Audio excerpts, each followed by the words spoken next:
startup stories. If anyone's got anything to comment. I would say it has to be.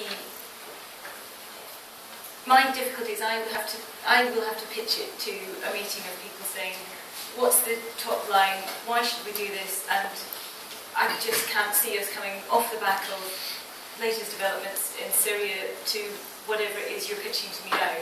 So it needs to either be so compelling and unique and scientifically advanced that it's really genuinely going to change the way we communicate, manufacture, or really do something important, or it's got to be part of a wider story. So there is a lot of appetite, a massive appetite for compelling case studies for the wider economic story. So if you know that growth figures are coming out on this date or unemployment figures are coming out on this date, and your business has some angle into that, that is by far and away the best way of getting it to make into a story for us, is just being aware of the broader landscape it might fit into, and then it might well make an excellent case study that means we'll come to you and film you doing your business and explain it, but it's part of a broader story is probably the more realistic way of getting it across. With us, we've got a lot more space to work with, so the chance that your hit rate with us is going to be higher, and there's a massive appetite for what's happening in East London. I wouldn't be sitting here if there wasn't. You guys being in Google Campus is a massive advantage as well, because it all ties into a running story that we've been going. So by being in this room, you've had an advantage. By being in East London, being part of the tech startup community, you're at an advantage. Again though, unless you've just managed to get a huge amount of money from Kleiner Perkins or someone out in Silicon Valley, there's some sort of way of saying that you guys deserve special coverage, or you genuinely come up with the idea that nobody has ever thought of. You've got to try and gang up. You can be part of the trend. I hesitate to say this in front of the rival journalists, but at the moment I'm working on a story about taxi apps, which will become a big thing. Halo's big here, and I just interviewed the guy from Get Taxi who's trying to break in here, and Uber's doing great stuff around, and it's a really interesting business idea, because when you actually speak to these guys, the numbers behind it are astronomical. The business opportunity here is huge, and a lot of people are trying to duck into this in London, San Francisco, everywhere. And that's part of the trend, and they don't mind the fact that I'm going to go Get Taxi's guy. It's not going to be upset that I'm talking to Halo, that I'm talking to Uber. They all want us to be mentioned as part of this.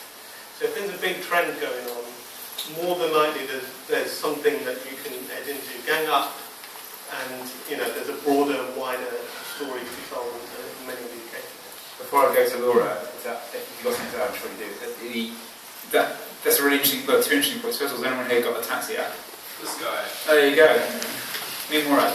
And the second point is that what Murad just said about ganging up and maybe conceding a bit of ground for a broader story and being part of a trend, that applies to you, but equally applies to us. So if we call Murad about some technology, or we call any journalist about some technology, we often have to, as we said before, you're not going to get a free ad, but if you can be part of a trend, you can see a bit of ground on exclusivity. That's a way it affects Google and the big companies as well. So it's not, don't see it as kind of denigrating if you're a smaller company. It's what's more compelling to readers. Sorry, Laura.